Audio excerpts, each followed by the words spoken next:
ಬೇಸಿಗೆಯಲ್ಲಿ ಅತಿ ಕಡಿಮೆ ಅವಧಿಗೆ ತೊಗರಿ ಬೆಳೆ ಬೆಳೆದು ರೈತರು ಆರ್ಥಿಕವಾಗಿ ಸದೃಢರಾಗಬೇಕು ಎಂಬ ಉದ್ದೇಶದಿಂದ ಹೊಸ ತಳಿ ಕಂಡು ಹಿಡಿದಿದ್ದು ಬಾಗಲಕೋಟೆ ಜಿಲ್ಲೆಯಲ್ಲಿ ಪ್ರಥಮ ಬಾರಿಗೆ ಪ್ರಾಯೋಗಿಕ ಮಾಡಲಾಗಿದೆ. ಜಿಲ್ಲೆಯ ಕಲಾದಗಿ ಸಮೀಪದ ಬಂಟನೂರು ಗ್ರಾಮದ ಬಳಿ ಮಿರ್ಜಿ ಎಂಬುವರ ಜಮೀನಿನಲ್ಲಿ ಹೈದರಾಬಾದಿನ ಅರೆಶುಷ್ಕ ಉಷ್ಣವಲಯದ ಅಂತಾರಾಷ್ಟ್ರೀಯ ಬೆಳೆಗಳ ಸಂಶೋಧನಾ ಸಂಸ್ಥೆಯ ವತಿಯಿಂದ ಹೊಸ ತಳಿ ನಿರ್ಮಾಣ ಮಾಡಲಾಗಿದೆ. ಕರ್ನಾಟಕ ರಾಜ್ಯ ಬೀಜ ನಿಗಮ ನಿಯಮಿತ ಬೆಂಗಳೂರು ಹಾಗೂ ಹೈದರಾಬಾದ್ ಅರೆಶುಷ್ಕ ಉಷ್ಣವಲಯದ ಅಂತಾರಾಷ್ಟ್ರೀಯ ಬೆಳೆಗಳ ಸಂಶೋಧನಾ ಸಂಸ್ಥೆಯ ಸಹಯೋಗದೊಂದಿಗೆ ತೊಗರಿ ಕ್ಷೇತ್ರೋತ್ಸವ ಸಭೆ ನಡೆಸಿ ನೂತನ ತಳಿಯ ಬಗ್ಗೆ ರೈತರಿಗೆ ಜಾಗೃತಿ ಮೂಡಿಸಲಾಯಿತು. 3 ಎಕರೆ ಜಮೀನಿನಲ್ಲಿ ರಾಜ್ಯದಲ್ಲಿಯೇ ಮೊದಲ ಬಾರಿಗೆ ಬಾಗಲಕೋಟೆ ಜಿಲ್ಲೆಯಲ್ಲಿ ಪ್ರಾಯೋಗಿಕವಾಗಿ ಯಶಸ್ಸು ಹೊಂದಿದೆ. ಈ ಹಿನ್ನೆಲೆ ತೊಗರಿ ಬೆಳೆದ ಕ್ಷೇತ್ರಕ್ಕೆ ಹೈದರಾಬಾದ್ ಅರೆಶುಷ್ಕ ಉಷ್ಣವಲಯದ ಅಂತಾರಾಷ್ಟ್ರೀಯ ಬೆಳೆಗಳ ಸಂಶೋಧನಾ ಸಂಸ್ಥೆಯ ಮಹಾನಿರ್ದೇಶಕರಾದ ಡಾಕ್ಟರ್ ಹಿಮಾಂಶು ಪಾಠಕ್, ಧಾರವಾಡ ಕೃಷಿ ವಿಶ್ವವಿದ್ಯಾಲಯದ ಕುಲಪತಿ ಡಾಕ್ಟರ್ PL ಪಾಟೀಲ್, ಕೃಷಿ ವಿಶ್ವವಿದ್ಯಾಲಯದ ಸಂಶೋಧನೆ ನಿರ್ದೇಶಕರಾದ ಡಾಕ್ಟರ್ BD ಪಾಟೀಲ್, ICRISAT ಸಂಸ್ಥೆಯ ವಿಜ್ಞಾನಿ ಡಾಕ್ಟರ್ ಪ್ರಕಾಶ್ ಗಂಗಾಶೆಟ್ಟಿ, ಅರುಣ್ ಬಾಲಮಟ್ಟಿ ಹಾಗೂ ಕೃಷಿ ಇಲಾಖೆಯ ಜಂಟಿ ನಿರ್ದೇಶಕರಾದ ಲಕ್ಷ್ಮಣ್ ಕಲ್ಲೆನ್ನವರ್ ಹಾಗೂ ಧಾರವಾಡ ಬೀಜ ನಿಗಮದ ಸಂಶೋಧನಾ ಮುಖ್ಯಸ್ಥರಾದ ಡಾಕ್ಟರ್ ವಿಜೇಂದ್ರ ಸಂಗಮ್ ಸೇರಿದಂತೆ ಸುತ್ತಮುತ್ತಲಿನ ರೈತರು ಆಗಮಿಸಿ ತೊಗರಿ ಬೆಳೆ ಫಸಲು ಬಗ್ಗೆ ವೀಕ್ಷಣೆ ಮಾಡಿದರು. ಈ ಸಂದರ್ಭದಲ್ಲಿ ಸಂಸ್ಥೆಯ ಮಹಾನಿರ್ದೇಶಕರಾದ ಡಾಕ್ಟರ್ ಹಿಮಾಂಶು ಪಾಠಕ್ ಮಾತನಾಡಿ, ಬೇಸಿಗೆಯಲ್ಲಿ ಮಾತ್ರ ಈ ತೊಗರಿ ಬೆಳೆ ಬೆಳೆಯುವುದಕ್ಕೆ ಸಿದ್ಧತೆ ಮಾಡಿಕೊಳ್ಳಲಾಗಿದೆ. ಈ ಭಾಗದಲ್ಲಿ ಕಬ್ಬು ಹೆಚ್ಚಾಗಿ ಬೆಳೆಯುತ್ತಿದ್ದು, ಕಬ್ಬು ತೆಗೆದ ನಂತರ ತೊಗರಿ ಬೆಳೆಯಬಹುದು. ಇದು ಕೇವಲ 120 ದಿನದಲ್ಲಿ ಫಸಲು ಬರುತ್ತದೆ. ನಮ್ಮ ವಿಜ್ಞಾನಿಗಳು ಇದರ ಸಾಧಕ ಬಾಧಕ ತಿಳಿದುಕೊಂಡು ಇನ್ನಷ್ಟು ಅಭಿವೃದ್ಧಿಪಡಿಸುತ್ತಾರೆ ಎಂದು ತಿಳಿಸಿದರು. ये जो वैरायटी है, ये वैरायटी टेम्परेचर जो आजकल बढ़ रहा है, तापमान बहुत ही अधिक मात्रा 45 डिग्री सेंटीग्रेड तक टेम्परेचर ये सह सकता है. 45 डिग्री टेम्परेचर भी हो जाए तो इसके ऊपर बहुत ज़्यादा असर पड़ने वाला नहीं है. दूसरा जो है कि इसका जो आप हाइट देख रहे हैं, ये बहुत ही अच्छा है. इसको मशीन से आराम से हार्वेस्ट किया जा सकता है. तीसरा, चूँकि एक साथ इसका मैच्योर हो जाता है, जिसको हम एनुअलिटी कहते हैं, वो जो है कि इस वैरायटी में आ चुका है. ये 120 से 125 दिन के अंदर ये जो है कि पूरा वैरायटी पक जाता है और इसका पैदावार 2 से 2.5 टन प्रति हेक्टर है. अभी भी हमारा एवरेज जो पिजन पी की यील्ड है, जो पुराने वैरायटीज़ हैं, उसमें बहुत ज़्यादा होता है तो 1.5 टन पर हेक्टर तक जाता था, लेकिन इसमें 2 टन या 2 टन से भी अधिक जो है कि उत्पाद हो सकता है. इसका ग्रेन का अगर आप क्वालिटी देखिएगा तो जो कंज्यूमर्स जो पिजन पी ज़्यादा इस्तेमाल करते हैं, उनका जो प्रेफरेंस होता है, एग्जैक्टली उसी प्रेफरेंस का एक ग्रेन इसकी क्वालिटी है. तो एक तो टेम्परेचर सहन क्षमता होने के कारण जो हम जलवायु परिवर्तन का बात करते रहते हैं, उससे भी काफ़ी फ़ायदा इसमें मिलेगा. उसमें जो सबसे बड़ा फ़ायदा मिलने वाला है, हम समर सीजन में जब टेम्परेचर देश भर में काफ़ी ऊपर तक चला जाता है, उसमें कोई दूसरा फसल हम ले नहीं सकते थे, पल्स हम नहीं ले पाते थे. आप जो है कि समर सीजन में इस क्रॉप को, इस वैरायटी को आप आराम से उगा सकते हैं. इसलिए हम इसको समर पिजन पी भी कह सकते हैं. उसमें ಇದೇ ಸಮಯದಲ್ಲಿ ಕೃಷಿ ವಿಶ್ವವಿದ್ಯಾಲಯದ ಕುಲಪತಿ ಡಾಕ್ಟರ್ PL ಪಾಟೀಲ್ ಮಾತನಾಡಿ, ಬಾಗಲಕೋಟೆ ಜಿಲ್ಲೆಯಲ್ಲಿ ಅತಿ ಹೆಚ್ಚು ಕಬ್ಬು ಬೆಳೆಯುತ್ತಿದ್ದು, ಕಬ್ಬು ಬೆಳೆ ನಂತರ ಬೇಸಿಗೆಯಲ್ಲಿ ತೊಗರಿ ಬೆಳೆ ಬೆಳೆಯುವ ಹೊಸ ತಳಿ ಸಂಶೋಧನೆ ಮಾಡಲಾಗಿದೆ. ಇದರ ಸದುಪಯೋಗ ರೈತರು ಪಡೆದುಕೊಂಡು ಆರ್ಥಿಕವಾಗಿ ಅಭಿವೃದ್ಧಿ ಹೊಂದಬಹುದು ಎಂದು ತಿಳಿಸಿದರು. ಅವರು ಹೇಳಿದ ಹಾಗೆ ಏನು ಕಡಿಮೆ ಅವಧಿಯಲ್ಲಿ ಬರುವಂಥ ತಳಿ ಮತ್ತು ಬೇಸಿಗೆಯಲ್ಲಿ ಸೂಕ್ತವಾದ ತಳಿಗಳ ಒಂದು ಸಂಶೋಧನೆಯನ್ನು ICRISAT ಮಾಡ್ತಾ ಇದೆ. ಇದು ಈ ಹೊಲದಲ್ಲಿ ಹಾಕಿದಂಥ ಮೊಟ್ಟ ಮೊದಲ ತಳಿ, ಬೇಸಿಗೆಯಲ್ಲಿ ಬರುವಂಥ ತಳಿ. ಸೊ ಈ ತಳಿಯನ್ನು ಇನ್ನೂ ಸಂಶೋಧನೆಯಲ್ಲಿದೆ. ಇನ್ನು 1 ವರ್ಷ ಅಥವಾ 2 ವರ್ಷ ಕಾಲದಲ್ಲಿ ರೈತರಿಗೆ ಹಲವಾರು ಪ್ರಾತ್ಯಕ್ಷಿತೆಗಳ ಮೂಲಕ ಇದನ್ನು ಜನಪ್ರಿಯಗೊಳಿಸಿ ರೈತರಿಗೆ ಬಿಡುಗಡೆ ಮಾಡುವಂಥ ಸಂದರ್ಭ ಬರ್ತದೆ.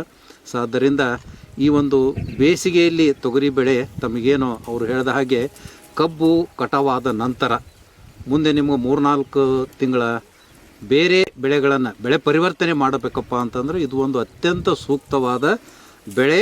ಮತ್ತು ತೊಗರಿ ಬೆಳೆ ಅವರು ಹೇಳಿದ ಹಾಗೆ, ಆಮೇಲೆ ತಮಗೆಲ್ಲ ತಿಳಿದ ಹಾಗೆ ಇದು ದ್ವಿದಳ ಧಾನ್ಯ, ಅಗಡಿ ಕಾಳುಧಾನ್ಯ, ಈ ಎಲ್ಲ ಎಲೆ ಉದುರಿಸ್ತೈತಿ, ಆಮೇಲೆ ಬೇರಿನೊಳಗೆ ಗಂಟಿರ್ತೈತಿ. ಅದನ್ನು ವಾತಾವರಣದಲ್ಲಿರುವಂಥ ಸಾರಜನಕವನ್ನು ಕೇಂದ್ರೀಕೃತ ಮಾಡಿ ನೀವು ಒಂದು ಎಕರೆಗೆ ಸುಮಾರು 50 kg ಅಷ್ಟು ಯೂರಿಯಾ ಗೊಬ್ಬರ ಹಾಕೋದನ್ನು ಕಡಿಮೆ ಮಾಡ್ಬೋದು. ಆ ಒಂದು ಫಲವತ್ತತೆಯ ಗುಣಮಟ್ಟವನ್ನು ಜಾಸ್ತಿ ಮಾಡುವಂಥ ಇದರಲ್ಲಿ ಇದೆ.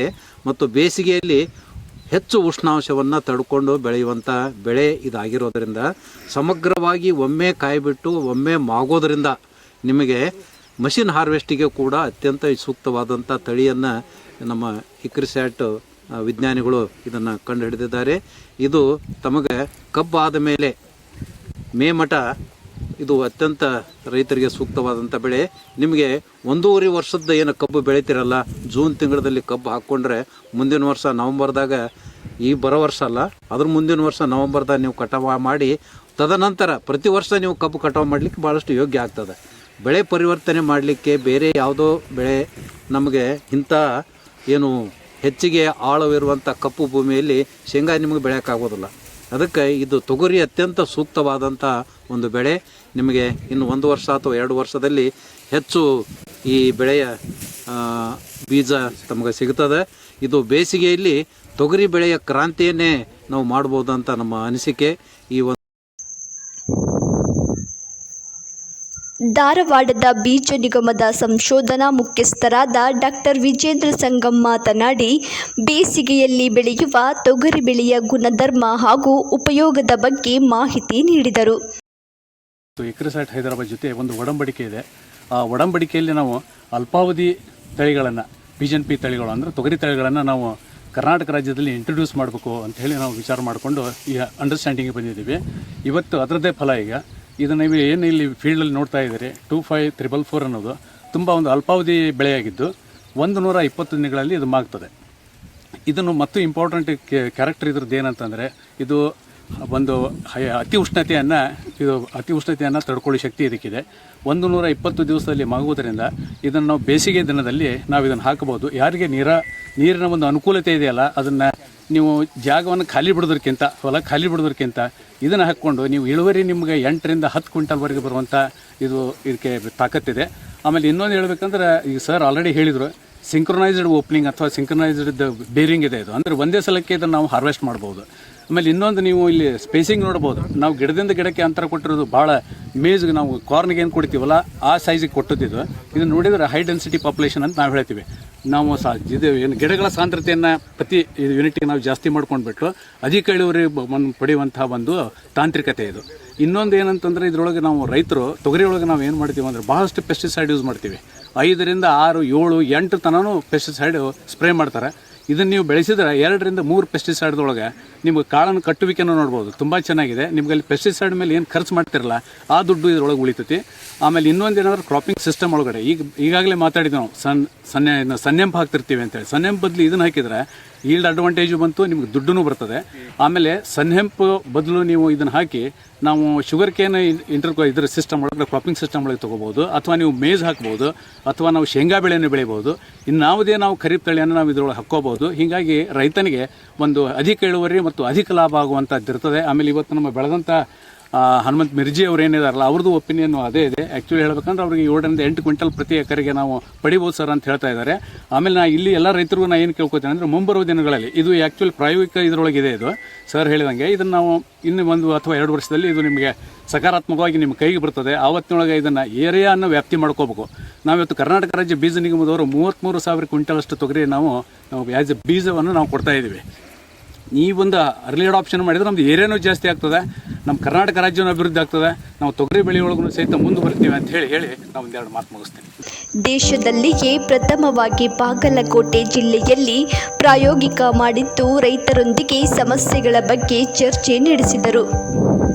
ಹಲವು ರೈತರು ತಮ್ಮ ಅಭಿಪ್ರಾಯವನ್ನು ವ್ಯಕ್ತಪಡಿಸಿ ಬೇಸಿಗೆಯಲ್ಲಿ ಬೆಳೆಯುವ ವಿಧಾನ ಹಾಗೂ ಮಾಹಿತಿಯನ್ನು ಪಡೆದುಕೊಂಡರು. ಉತ್ತರ ಕರ್ನಾಟಕದ ಕಲಬುರಗಿ, ಬೀದರ್, ರಾಯಚೂರು, ವಿಜಯಪುರ ಹಾಗೂ ಬಾಗಲಕೋಟೆ ಜಿಲ್ಲೆಯಲ್ಲಿ ಹೆಚ್ಚಾಗಿ ತೊಗರಿ ಬೆಳೆಯುತ್ತಿದ್ದು, ಈ ಭಾಗದ ಜನತೆಗೆ ಅನುಕೂಲವಾಗಲಿ ಎಂದು ಮಿರ್ಜಿ ಅವರ ಜಮೀನಿನಲ್ಲಿ ಪ್ರಾಯೋಗಿಕವಾಗಿ ಬೆಳೆಯಲಾಗಿದೆ ಎಂದು ವಿಜ್ಞಾನಿಗಳು ತಿಳಿಸಿದ್ದಾರೆ.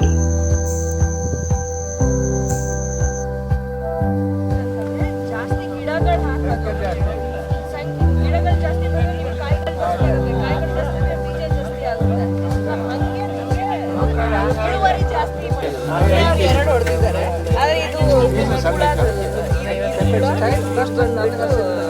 ಮಳೆ ಬೆಳೆ ಕಾಯಿ